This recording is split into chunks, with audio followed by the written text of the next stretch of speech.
आणि यानंतर पुढची बातमी आहे मुंबईतून। मुंबईमध्ये गेल्या काही दिवसांपासून सातत्याने कबूतरखाना आणि त्याच्या अनुषंगाने सुरू असलेल्या वादांची आरोपांची मालिका ही सुरूच असल्याचं पाहायला मिळतंय। आणि या सगळ्यामध्ये आता उडी घेतलेली आहे ती म्हणजे जैन मुनींनी। एरवी शांत आणि संयमी समजल्या जाणाऱ्या जैन समाजाच्या एका मुनींनी आज चक्क शस्त्र हाती घेण्याची भाषा केली। गरज पडल्यास आम्ही शस्त्र हाती घेऊ असं वक्तव्य जैन मुनी निलेशचंद्र विजय यांनी केलं। तर कबूतरखान्यावर बोलताना जैन मुनी निलेशचंद्र यांनी थेट सरकारला आव्हान दिलं। आमच्या अपेक्षेप्रमाणे सरकारने भूमिका घेतली नाही तर कबूतरखान्यातच सामूहिक आंदोलन करण्याचा इशारा देखील या जैन मुनींनी घेतलाय।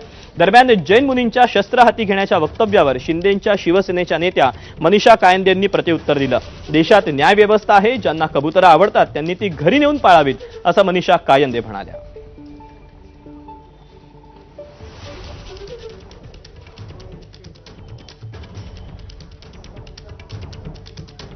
दरम्यान जैन मुनी यांनी सरकारला काय नेमकं आव्हान दिलेलं आहे आणि यावर मनीषा कायंदेंनी कसा पलटवार केलाय पाहूया। अनशन आम्ही शांतीप्रिय आहे, आम्हाला शस्त्र उचलायची काम नाही आहे। आमचे शांतीनाथ दादा आम्ही शांतीनं करू। काही शस्त्र जे लोक शस्त्र होते आमचे लोक नव्हते, परंतु आम्ही शस्त्र उचलणार नाही। यदि जर जरूरत पडली आम्हाला आम्ही शस्त्र पण उचलू। चाकू सुरे हत्यार काढतात।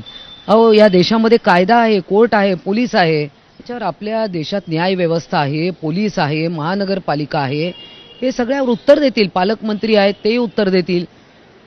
पूर्वी नागांना सापांना दूध पाजण्याची प्रथा होती, नागपंचमीला बंद केली ना, मग तेव्हा आम्ही आमच्या परंपरांना मुरड घातलीच ना।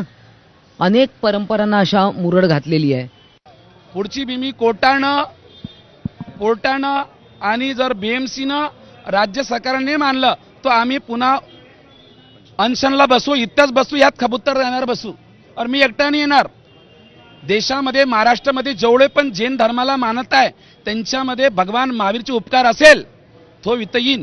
खरं तर मला आठवतं 4 दिवसापूर्वी माननीय मंगलप्रभातजी लोढा त्यांनी म्हटलं होतं की याच्यात कोणीही जैन नव्हते। मी तरी माझ्यासाठी काही इगो इश्यू नाही आहे तो।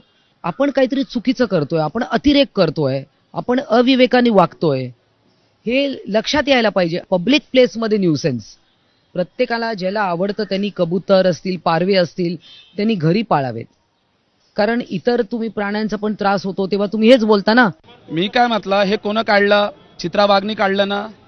चित्रा वाघने मनीषाने काढलं। चित्रा वाघने बोललं माझी आत्या मिली, मावशी मिली। तिला विचारा की पहिले दारूने किती लोक मेले आहेत, हे कोंबड्या मुर्ग्याने किती लोक मेले आहेत। जेव्हा धर्मगुरू जे मार्गदर्शक असतात त्यांनी अशा प्रकारे आम्ही दोन्ही आमदारांचा एकेरी उल्लेख त्यांनी केला।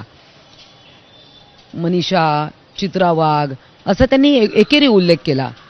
म्हणजे त्यांना आम्ही विधान परिषदेतले सदस्य आहोत, आम्ही तिथे कायदे मंडळात बसतो, कायदे बनवतो, निदान याचं तरी भान त्यांना असायला पाहिजे।